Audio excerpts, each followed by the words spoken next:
Film की शुरुआत एक छोटे और शांत अमेरिकी शहर से होती है। ऊपर से सब कुछ ठीक लगता है, लेकिन असल में इस शहर में डर का माहौल है। वजह यह है कि यहाँ कई बच्चे अचानक गायब हो चुके हैं। पुलिस और यहाँ तक कि एफबीआई भी इन बच्चों का कोई सुराग नहीं ढूंढ पा रही है। न कोई गवाह है, न कोई सबूत, जैसे बच्चे कहीं हवा में ही गायब हो गए हों। इसी बीच कहानी हमें एक छोटे से कैफे में ले जाती है। वहाँ विलियम नाम का एक आदमी आराम से कॉफी पी रहा होता है। कॉफी खत्म करने के बाद वह काउंटर से किसी के लिए केक पैक करवाता है और बाहर चला जाता है। इसके बाद विलियम अपनी पुरानी वैन में बैठकर शहर से बाहर निकल जाता है। रास्ता धीरे धीरे सुनसान हो जाता है और चारों तरफ जंगल ही जंगल दिखाई देता है। थोड़ी देर बाद वह जंगल के बीच बने एक फार्म हाउस पर पहुंचता है।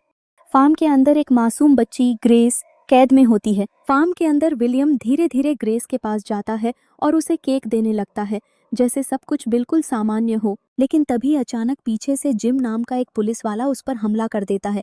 वह बिना कुछ कहे विलियम को पकड़ लेता है और उसका दम घुटने के कारण मृत्यु हो जाती है। इसके बाद जिम तुरंत ग्रेस को वहां से बाहर निकालता है। वह उसे उसी वैन में बैठाकर सीधे उसके घर छोड़ आता है। जैसे ही ग्रेस घर के सामने पहुंचती है, विलियम जैसे ही दरवाजा खोलता है, सामने अपनी बेटी ग्रेस को देखकर वह गले लगा लेता है। एडवर्ड तुरंत इस केस की जांच कर रही ऑफिसर मेडी को फोन करता है और बताता है कि ग्रेस मिल गई है। यह खबर मेडी के लिए भी हैरान करने वाली होती है। वह एडवर्ड से कहती है कि ग्रेस के कपड़े न बदलें और न ही उसे नहलाएं, क्योंकि जांच के लिए सबूत जरूरी हैं। फिर वह उन्हें फौरन अस्पताल आने को कहती है। अस्पताल में डॉक्टर ग्रेस की जांच करते हैं। जब ग्रेस थोड़ा ठीक महसूस करती है तो मेडी उससे सवाल पूछती है। वह जानना चाहती है कि उसे कौन लेकर गया था और वह वहां से कैसे बची। ग्रेस बताती है कि उसे एक पुलिस वाले ने बचाया था। मेडी उस पुलिस वाले के बारे में और पूछती है, उसका नाम जानना चाहती है, लेकिन ग्रेस कहती है कि वह उसका नाम नहीं जानती। ग्रेस मेडी को बताती है कि जिस पुलिस वाले ने उसे बचाया, उसने उस बुरे आदमी को मार दिया और फिर उसी आदमी की वैन में उसे घर तक छोड़ दिया। यह सुनकर मेडी ग्रेस से पूछती है कि वह वैन कैसी दिखती थी। इस पर ग्रेस कहती है कि अगर आप चाहें तो वैन देख सकते हैं, क्योंकि वह अब भी हमारे घर के बाहर खड़ी है। यह बात सुनते ही मेडी और उसकी टीम सतर्क हो जाती है और तुरंत एडवर्ड के घर पहुंचती है। मेडी और उसकी टीम को अब भी यकीन नहीं होता कि ग्रेस को छोड़ने वाला सच में कोई पुलिस ऑफिसर था। उन्हें लगता है कि यह शायद किडनैपर की कोई चाल हो सकती है। टीम पूरी सावधानी से उस वैन की जांच करती है, लेकिन उन्हें उसमें से कोई भी ठोस सबूत नहीं मिलता। इसके बाद मेडी वैन के नंबर से उसका मालिक और पता निकलवाती है। तब उन्हें पता चलता है कि वैन विलियम के फार्म की है। मेडी अपनी टीम के साथ तुरंत विलियम के फार्म पहुंचती है। वहां उन्हें विलियम की लाश मिलती है। मेडी उसकी डेड बॉडी को पोस्टमार्टम के लिए भेज देती है। लेकिन एक सवाल अब भी सबको परेशान कर रहा होता है, वह पुलिस वाला आखिर था कौन जिसने ग्रेस को बचाया, और उसे यह कैसे पता था कि ग्रेस उसी फार्म में कैद है। जांच आगे बढ़ने पर मेडी को एक और चौंकाने वाली बात पता चलती है। उसे मालूम होता है कि विलियम की पत्नी और उसके बच्चे पहले ही मर चुके हैं। इतना ही नहीं, विलियम ने उन्हें अपने ही फार्म में कहीं दफना रखा था। यह सच्चाई केस को और भी डरावना बना देती है। जैसे ही यह सच्चाई सामने आती है, मेडी अपनी टीम को पूरे फार्म की अच्छी तरह तलाशी लेने का आदेश देती है। कुछ देर बाद जब जमीन खोदी जाती है तो एक कब्र मिलती है जिसमें विलियम की पत्नी की लाश दबी होती है। लेकिन कहानी यही नहीं रुकती। उस जगह के आसपास और खुदाई करने पर कई बच्चों की लाशें भी मिलती हैं। तब साफ हो जाता है कि शहर से जो बच्चे गायब हुए थे वे सभी विलियम के शिकार थे। उन सब की मौत हो चुकी थी। इन सब में सिर्फ ग्रेस ही किसी तरह जिंदा बच पाई थी। अब मेडी को लगता है कि केस लगभग खत्म हो चुका है। किडनैपर मर चुका है और सारे सबूत भी मिल गए हैं। लेकिन एक सवाल उसे अब भी परेशान कर रहा होता है। आखिर वह रहस्यमय पुलिस वाला कौन था जिसने ग्रेस की जान बचाई? इस सवाल का जवाब ढूंढने के लिए मेडी फिर से एडवर्ड को फोन करती है और ग्रेस को थाने लाने के लिए कहती है। एडवर्ड पहले मना कर देता है, क्योंकि वह नहीं चाहता कि उसकी बेटी दोबारा उस डर को याद करे। लेकिन मेडी के समझाने पर वह मान जाता है और अगली सुबह ग्रेस को लेकर थाने पहुंचता है। थाने में मेडी ग्रेस के सामने शहर के सभी पुलिस वालों की तस्वीरें रखती है। ग्रेस एक एक फोटो ध्यान से देखती है, लेकिन उनमें से कोई भी वह आदमी नहीं होता जिसने उसे बचाया था। यह देखकर मेडी और ज्यादा परेशान हो जाती है। अब उसे लगने लगता है कि शायद ग्रेस को बचाने वाला कोई पुलिस वाला नहीं था। हो सकता है वह कोई और ही हो जिसने जानबूझकर ग्रेस को घर छोड़ा हो ताकि सारा शक सिर्फ विलियम पर जाए। ग्रेस को अच्छा महसूस कराने के लिए मेडी उसे उसी कैफे में ले जाती है जहां कभी विलियम ने केक खरीदा था। वे लोग नाश्ता कर रहे होते हैं, तब ग्रेस की नज़र वहां लगी एक फोटो पर पड़ती है। वह घबरा जाती है और मेडी से कहती है कि यही वह पुलिस वाला है जिसने उसे बचाया था। मेडी जैसे ही उस फोटो को देखती है वह चौंक जाती है। वह आदमी जिम होता है और जिम को मरे हुए पूरे 1 साल हो चुका था। एडवर्ड हैरानी से कहता है कि अब तो ग्रेस ने उसे पहचान लिया है, फिर आप उससे सवाल क्यों नहीं करते। तब मेडी बताती है कि जिम की मौत 1 साल पहले इसी कैफे में हो चुकी थी। यह सुनकर एडवर्ड भी उलझन में पड़ जाता है और उसे लगने लगता है कि शायद ग्रेस किसी गलतफहमी में है। लेकिन तभी कैफे का मालिक दिखाई देता है, जिसके चेहरे से साफ लगता है कि वह कुछ जानता है। इसके बाद एडवर्ड ग्रेस को घर ले जाकर सुला देता है। उधर मेडी एडवर्ड के घर की सीसीटीवी फुटेज देखने लगती है। तब स्क्रीन पर एक डरावना नजारा दिखता है। जिस वैन से ग्रेस आई थी उसका दरवाजा अपने आप खुल रहा होता है, जबकि अंदर कोई नहीं होता। यह देखकर मेडी डर जाती है। लाइट लाल रंग की हो जाती है और अजीब आवाजें आने लगती हैं। डरते डरते मेडी बेसमेंट में जाती है, जहां उसे जिम खड़ा दिखाई देता है। उसे देखते ही मेडी वहां से भागकर अपनी कार में बैठ जाती है। लेकिन उसी समय जिम ग्रेस के कमरे में भी होता है, यानी जिम एक ही वक्त में 2 जगह दिखाई देता है। तभी साफ हो जाता है कि जिम कोई इंसान नहीं, बिल्कुल एक आत्मा है। ग्रेस दौड़कर अपने पिता के पास जाती है और बताती है कि जिसने उसे बचाया था वह पुलिस वाला अभी उसके कमरे में बैठा है। एडवर्ड जब कमरे में जाता है तो उसे भी जिम दिखाई देता है। यही सीन खत्म होता है और कहानी एक नई जगह पर पहुंचती है। अब हमें नेहा नाम की एक लड़की दिखाई जाती है। उसकी माँ उसे स्कूल छोड़कर ऑफिस चली जाती है। स्कूल की छुट्टी के बाद नेहा बाहर अपनी माँ का इंतजार कर रही होती है। तभी उसकी टीचर उसे घर छोड़ने की बात कहती है, लेकिन नेहा प्यार से मना कर देती है। नेहा अपनी टीचर से कहती है कि उसकी मम्मी उसे लेने आ रही हैं। तभी नेहा के फोन पर उसकी माँ सोफिया का कॉल आता है। सोफिया बताती है कि वह ट्रैफिक में फंस गई है और देर हो जाएगी। वह नेहा से कहती है कि अगर वह चाहे तो पैदल ही घर चली जाए। माँ की बात मानकर नेहा अकेली घर की तरफ चल पड़ती है। लेकिन रास्ते में अचानक एक काली वैन आकर रुकती है। कुछ ही पलों में नेहा को जबरदस्ती उस वैन में डाल दिया जाता है। इस तरह नेहा भी गायब हो जाती है। रात को सोफिया बहुत घबराई हुई मेडी के पास पुलिस में रिपोर्ट लिखाने जाती है। जांच में पता चलता है कि नेहा के पास एक मोबाइल फोन था। मेडी पूछती है कि क्या स्कूल में फोन लाने की अनुमति थी। सोफिया बताती है कि उसने फोन सिर्फ इमरजेंसी के लिए दिया था और किसी को इसके बारे में नहीं बताया था। यह सुनकर मेडी सोचती है कि शायद यह अपहरण न हो। उसका कहना होता है कि अगर नेहा के पास फोन था और फिर भी कोई कॉल या लोकेशन नहीं मिली तो हो सकता है जिस व्यक्ति के साथ वह है उसे फोन के बारे में पहले से पता हो। शायद नेहा ने खुद फोन बंद कर दिया हो और वह किसी जान पहचान वाले के साथ हो। मेडी की यह बात सुनकर सोफिया नाराज हो जाती है। वह याद दिलाती है कि इससे पहले भी शहर में कई बच्चियां गायब हो चुकी हैं। इस पर मेडी बताती है कि जिस आदमी पर उन मामलों का शक था वह पिछले हफ्ते मारा जा चुका है। इसलिए वह सोफिया से कहती है कि थोड़ा इंतजार करें, शायद नेहा खुद लौट आए। इसके बाद हमें वही काली वैन फिर दिखाई जाती है। वैन से नकाब पहना हुआ एक आदमी उतरता है और नेहा के लिए खाना लाता है। नेहा एक अंधेरे और बंद कमरे में कैद होती है, जहां से निकलने का कोई रास्ता नहीं होता। इसी बीच कहानी में एक और हैरान करने वाली बात होती है। एडवर्ड की पत्नी कई साल बाद अचानक वापस आ जाती है। वह बहुत पहले एडवर्ड को छोड़कर चली गई थी। अब उसकी वापसी सबको चौंका देती है। बाद में पता चलता है कि इसके पीछे एक खास वजह है। एडवर्ड अपनी बेटी से कहता है कि वह अपनी माँ के सामने जिम के बारे में कुछ भी न बताए। उधर सोफिया मीडिया के सामने आकर किडनैपर से अपील करती है। वह कहती है कि उसकी बेटी को छोड़ दिया जाए और बदले में वह जितने पैसे मांगे जाएं देने को तैयार है। जांच के दौरान मेडी और उसकी टीम को एक जरूरी जानकारी मिलती है। उन्हें पता चलता है कि नेहा के स्कूल रिकॉर्ड में उसके पिता का नाम कुछ और लिखा है। इससे साफ होता है कि सोफिया का पहले किसी और से रिश्ता था। हैरानी की बात यह होती है कि सोफिया ने यह बात पुलिस से छुपाई थी। सच जानने के लिए मेडी तुरंत सोफिया के पास जाती है और उससे साफ साफ पूछती है नेहा का असली पिता कौन है और उसने यह बात पुलिस से क्यों छुपाई। अब सोफिया आखिरकार सारी सच्चाई मेडी के सामने रख देती है। वह बताती है कि नेहा के असली पिता का नाम ड्रेविस है। यह नाम सुनते ही मेडी चौंक जाती है, क्योंकि ड्रेविस वही शख्स है जिसने 1 साल पहले जिम की हत्या की थी। सोफिया स्वीकार करती है कि उसने यह बात पहले इसलिए नहीं बताई। इस पर मेडी साफ शब्दों में कहती है कि ड्रेविस के अपराधों के लिए नेहा को दोषी नहीं ठहराया जा सकता। जो भी हुआ है उसमें बच्ची की कोई गलती नहीं है। इसी के साथ नेहा और सोफिया दोनों की कहानी अब पूरी जांच का अहम हिस्सा बन जाती है।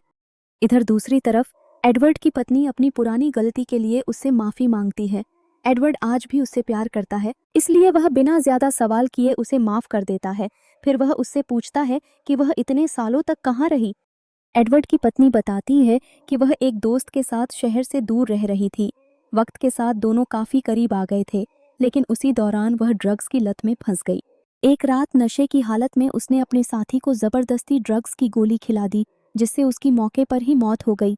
यह देखकर वह घबरा गई और समझ नहीं पा रही थी कि क्या करे। तभी अचानक वहां एक पुलिस ऑफिसर आया जो उसका नाम और पता पहले से जानता था। उस आदमी ने उसे एक प्लेन टिकट दिया और कहा कि उसे तुरंत एडवर्ड के पास वापस जाना चाहिए। यहाँ पर यह साफ हो जाता है कि एडवर्ड की पत्नी को वापस भेजने वाला भी वही रहस्यमय जिम था। अब सवाल यह उठता है कि जिम एडवर्ड और उसके परिवार की इतनी मदद क्यों कर रहा है। इसका जवाब कहानी आगे चलकर सामने आता है। उधर मेडी उस काली वैन के बारे में शहर की तमाम वर्कशॉप और गैरेज में पूछताछ करती है, लेकिन कहीं से भी कोई ठोस जानकारी नहीं मिलती। आखिरकार थक हार कर वह उसी कैफे में पहुंचती है जहां जिम की फोटो लगी हुई है। मेडी कैफे के मालिक से सीधे सवाल करती है कि जिस रात जिम की मौत हुई थी, असल में उस दिन क्या हुआ था। अब कैफे ऑनर पूरी सच्चाई बताने लगता है। वह कहता है कि जिम उसका रेगुलर कस्टमर था और अक्सर रात की शिफ्ट में वहां आया करता था। उस रात जिम अचानक वॉशरूम चला गया था, बिना किसी को बताए। तभी एक आदमी हाथ में बंदूक लेकर कैफे के अंदर घुस आया और पैसे मांगने लगा। ऑनर डर के मारे पैसे निकाल ही रहा था कि पीछे से जिम चुपचाप आकर उस आदमी को पकड़ने की कोशिश करता है, लेकिन हमलावर ने जिम को देख लिया और बिना सोचे समझे गोली चला दी। जिम जमीन पर गिर पड़ा, लेकिन वह अब भी जिंदा था। अगर उसे समय रहते अस्पताल पहुंचाया जाता तो शायद उसकी जान बच सकती थी, मगर वह आदमी दोबारा जिम के पास आया और इस बार उसके चेहरे पर गोली मार दी। ऑनर बताता है कि वह सब कुछ अपनी आंखों से देख रहा था, लेकिन डर के मारे कुछ भी नहीं कर सका। ये सब सुनने के बाद मेडी उससे पूछती है कि क्या उसने उस रात के बाद कभी जिम को देखा है। इस पर कैफे ऑनर एक अजीब सा जवाब देता है। वह कहता है कि सवाल यह नहीं है कि उसने जिम को देखा या नहीं, बल्कि सवाल यह है कि क्या मेडी उसकी बात पर यकीन करने को तैयार है। मेडी कहती है कि वह सच सुनना चाहती है। तब ऑनर बताता है कि जिम की मौत के कुछ दिन बाद एक रात करीब 2:30 बजे वह कैफे की सफाई कर रहा था। तब उसने देखा कि जिम एक कोने में बैठा हुआ है। पहले तो उसे लगा कि यह उसकी आंखों का धोखा है, लेकिन पास जाकर उसने साफ देखा कि वह सच में जिम ही था। ऑनर ने घबराकर कहा कि तुम तो मर चुके हो, फिर यहाँ कैसे हो। इस पर जिम ने जवाब दिया कि वह जिंदा नहीं है, बल्कि उसकी आत्मा है। जिम ने यह भी बताया कि वह बेचैन है, क्योंकि उसकी पत्नी आखिरी बार उसका चेहरा देखना चाहती थी, लेकिन कातिल ने उसके चेहरे को पूरी तरह बिगाड़ दिया था। कैफे का मालिक मेडी से कहता है कि अब जिम सब कुछ ठीक करना चाहता है। यह सुनकर मेडी पूछती है कि क्या हो सकता है ग्रेस को बचाने वाला वही जिम हो। मालिक जवाब देता है कि जिम के लिए कुछ भी मुश्किल नहीं है, लेकिन वह यह भी कहता है कि जिम की मदद पाने के लिए पहले उसे स्वीकार करना पड़ता है और उस पर भरोसा करना पड़ता है। यह सब सुनकर मेडी बहुत परेशान हो जाती है। वह तुरंत एडवर्ड को फोन करके मिलने बुलाती है। एडवर्ड उसे अपनी दुकान के बाहर मिलता है। वहां मेडी उसे कैफे मालिक की कई सारी बातें बता देती है। सब कुछ सुनने के बाद एडवर्ड गंभीर होकर कहता है कि मालिक सही कह रहा है, जिम वाकई बहुत कुछ कर सकता है।